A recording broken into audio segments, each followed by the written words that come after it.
Okay, hey class. So today we're going to be going over Letters to Percy. So as you guys know, we had just finished reading Percy Jackson and the Lightning Thief. And we're going to be going over some of the characters and start dipping our toes into something new right now. And that's going to be letter writing. So the differences between formal and informal letters. And time out here, Miss Banda. I have the link here for the trailer, but for time's sake, I'm going to go ahead and skim over that. You can, of course, access the trailer. It's just a live action movie trailer to get the kids interested into it and get them a visualization of some of the characters and like the places and stuff, because I know a lot of students have trouble seeing them and visualizing. So you're more than welcome to go ahead and check out that link right there. I also do have it in my lesson plan as well, so you can just copy and paste it onto the UIL bar. Okay, and then back to the lesson. All right, so who can tell me off the top of their head what they think the difference between formal and informal letters are? Okay. Yes, Peter, the formal letters, you're gonna want to write it towards someone who is like a principal. You want to like use it for the principal. They're going to be for someone like, or like a professor or a doctor, or even like a teacher, or like someone that you're not familiar with entirely. And informal letters are kind of like, messages. Sometimes like an informal letter can be like a message that you send on Facebook to a friend, or like a tweet or something too. Those are very informal. They're very like to someone that you know, like your friend, your sibling, like a parent or something that you're more closely related to it, then it's not so uptight and formal. So that is a very good way to explain it. Okay, moving on. So formal letters are for employers, elders, teachers, principals, and other people that you are not familiar with. So like example, like if you're gonna write a letter to the president, that's also like you would write a formal letter to the president. How you would want to start it off with is the date. So you're going to want to always spell the date. So January, you would spell it January 1st, and then whatever the year is, the day that you're writing the letter. And then you're going to start with the greeting. So if you're not sure on who you're writing to, or if they're married or not married, you would put dear sir or madam.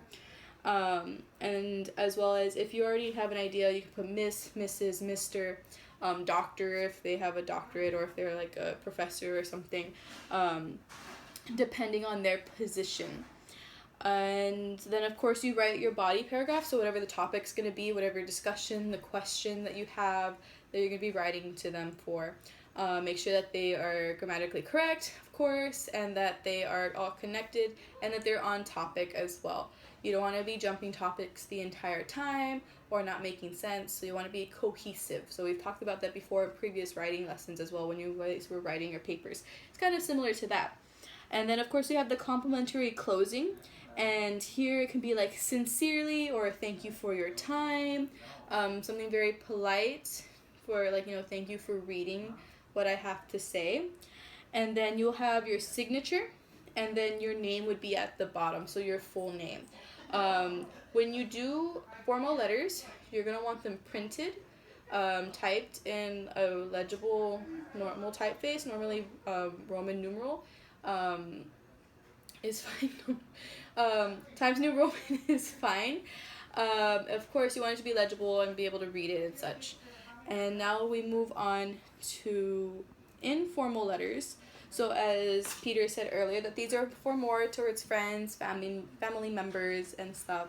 It's going to start off the same with the date. Of course, you can be a little more lax with the date, as well as the greetings. So you can put, like, for example, like, hey, Percy, or what's up, Luke? So those are some of the examples that you can put there. They're not as uptight as you would normally make one for the formal letters. Also, the message, you can be a little bit more relaxed with it, kind of jump around, be a little bit silly, they're they're towards a buddy of yours or like a family member, so it's not like you're trying to really make an impression. Of course, you always want to try your best when you're writing. That's always very important. And of course, complimentary closing the same, but you can write with love, if you're writing to a parent, like, love always, talk to you later. And then, of course, if you want to just be formal, just put your signature on there, or put like a cute little signature. And then these don't have to be typed, they can be handwritten as well, but you want to make sure that they're legible so the person can read it. So like pen pals and stuff like that you're getting to know somebody, you can handwrite your letters. That's usually what I do with my pen pals. And now moving on to your assignment. So for your assignment, you're going to be getting the characters at random. So some of the ones that you can get, one of the characters that you'll be getting is Percy Jackson, Zeus, Luke, Annabeth, Hades, and Poseidon. And your assignment will be that you'll be given the worksheets that I have passed out to you earlier, your character notes worksheets, and you're going to go through your book, find some of the notes and details, answer some of the questions on your character notes, and once you're done with that, you're going to use those character notes to write a letter. And I also do have a visual of that.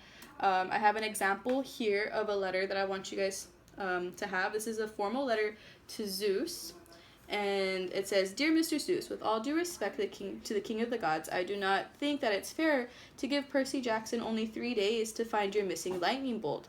I understand that it's missing and it is very important that you find them, but you should be more reasonable with the given time. This is only my personal opinion, and I think you should give Percy some more time. Also, I think Percy should be visiting his father, your brother Poseidon, soon. Thank you." And then I signed it with my name. So that's something that that's just a little example. I also have one written down for you on your letter there, the outline and stuff that you guys can refer back to. And after you're done writing your letter, what I want you to do is that I want you to go to a peer or the person next to you, swap your letters, go ahead and read each other's, and then tell each other, "Yeah, I like what you did here. I think you kind of need to fix this part right here. I don't think this would be, too formal for someone." So go ahead and just discuss it, and then at the end of the class, we'll go ahead and talk about what we wrote and the differences and how you guys felt with writing the letters. Okay? All right. See you guys later.